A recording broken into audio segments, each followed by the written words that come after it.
마가복음 4장. 예수께서 다시 바닷가에서 가르치기 시작하셨다. 매우 큰 무리가 모여드니 예수께서는 배에 오르셔서 바다 쪽에 앉으셨다. 무리는 모두 바닷가 무태에 있었다. 예수께서 비유로 여러 가지를 가르치셨는데 가르치시면서 그들에게 이렇게 말씀하셨다. 잘 들어라. 씨를 뿌리는 사람이 씨를 뿌리러 나갔다.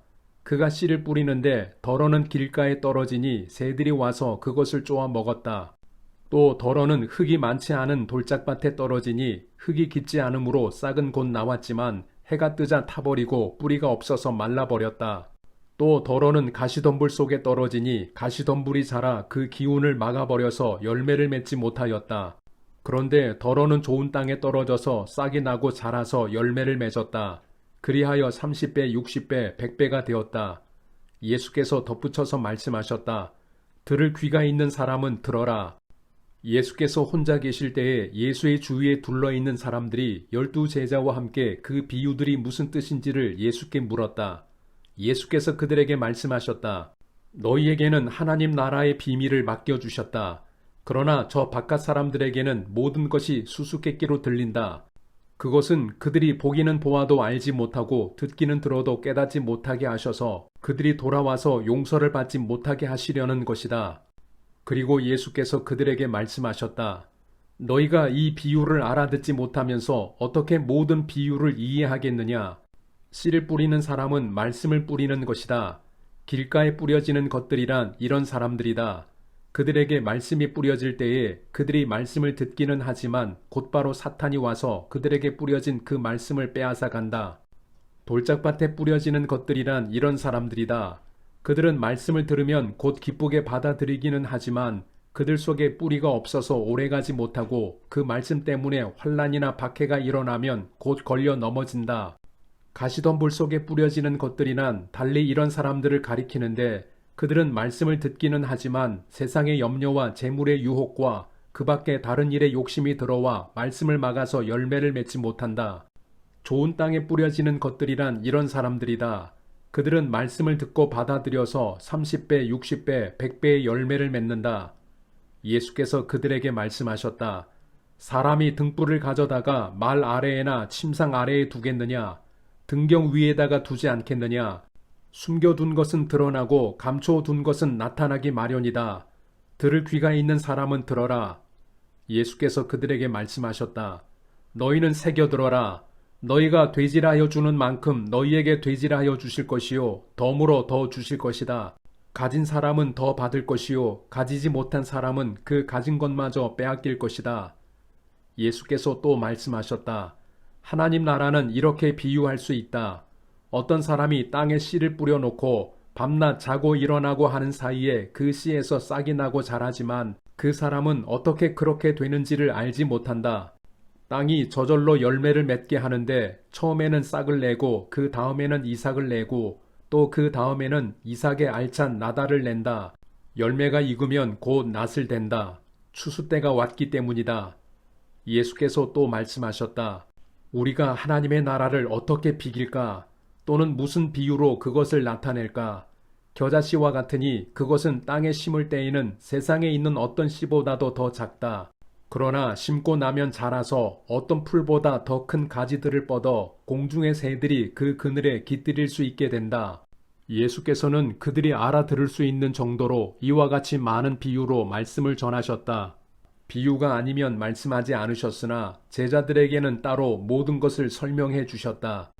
그날 저녁이 되었을 때에 예수께서 제자들에게 말씀하셨다. 바다 저쪽으로 건너가자. 그래서 그들은 무리를 남겨두고 예수를 배에 계신 그대로 모시고 갔는데 다른 배들도 함께 따라갔다. 그런데 거센 바람이 일어나서 파도가 배 안으로 덮쳐 들어오므로 물이 배에 벌써 가득 찼다. 예수께서는 고물에서 베개를 베고 주무시고 계셨다. 제자들이 예수를 깨우며 말하였다. 선생님, 우리가 죽게 되었는데도 아무렇지도 않으십니까? 예수께서 일어나 바람을 꾸짖으시고 바다더러 고요하고 잠잠하여라 하고 말씀하시니 바람이 그치고 아주 고요해졌다. 예수께서 그들에게 말씀하셨다.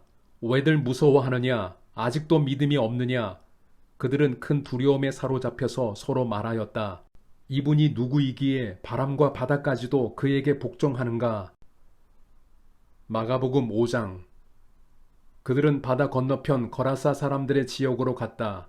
예수께서 배에서 내리시니 곧 악한 귀신 들린 사람 하나가 무덤 사이에서 나와서 예수와 만났다.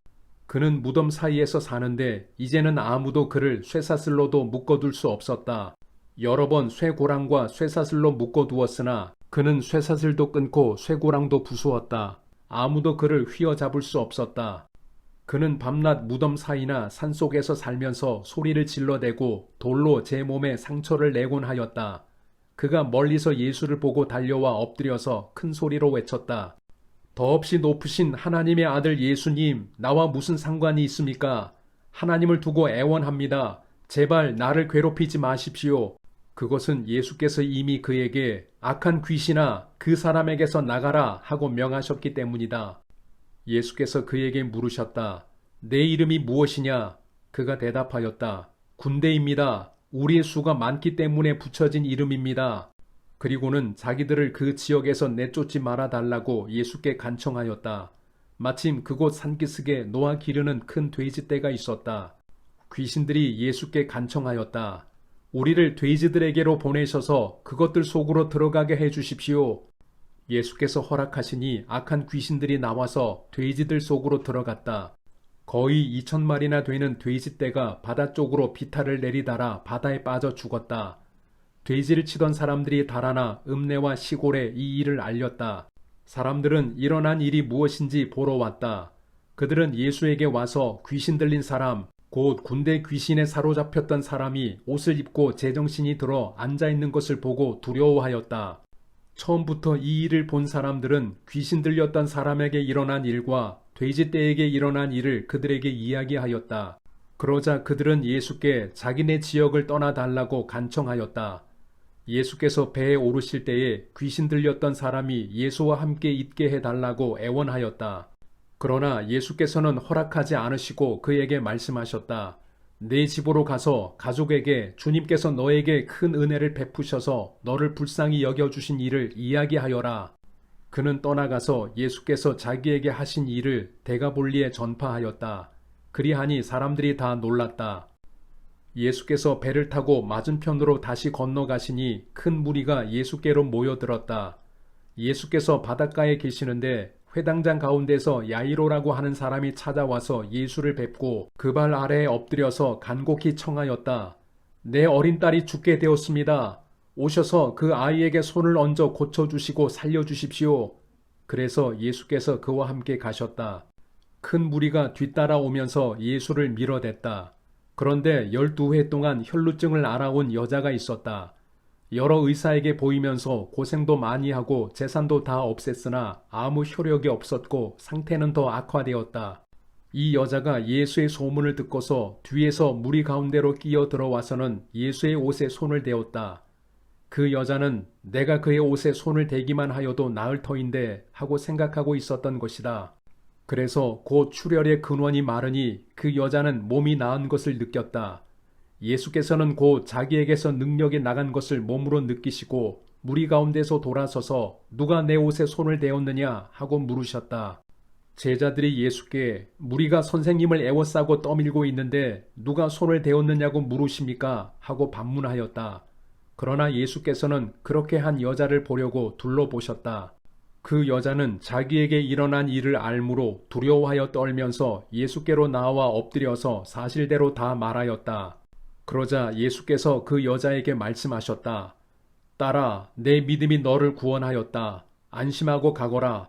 그리고 이 병에서 벗어나서 건강하여라. 예수께서 말씀을 계속하고 계시는데 회당장의 집에서 사람들이 와서 회당장에게 말하였다. 따님이 죽었습니다. 이제 선생님을 더 괴롭혀서 무엇하겠습니까? 예수께서 이 말을 곁에서 들으시고서 회당장에게 말씀하셨다. 두려워하지 말고 믿기만 하여라. 그리고 베드로와 야고보와 야고보의 동생 요한 밖에는 아무도 따라오는 것을 허락하지 않으셨다. 그들이 회당장의 집에 이르렀다. 예수께서 사람들이 울며 통곡하며 떠드는 것을 보시고 들어가셔서 그들에게 말씀하셨다. 어찌하여 떠들며 울고 있느냐? 그 아이는 죽은 것이 아니라 자고 있다. 그들은 예수를 비웃었다. 그러나 예수께서는 그들을 다 내보내신 뒤에 아이의 부모와 일행을 데리고 아이가 있는 곳으로 들어가셨다. 그리고 아이의 손을 잡으시고 말씀하셨다. 달리타 쿰, 이는 번역하면 소녀야 내가 내게 말한다 일어나거라 하는 말이다. 그러자 소녀는 곧 일어나서 걸어 다녔다. 소녀의 나이는 12살이었다. 사람들은 크게 놀랐다. 예수께서 이 일을 아무에게도 알리지 말라고 그들에게 엄하게 명하시고 소녀에게 먹을 것을 주라고 말씀하셨다.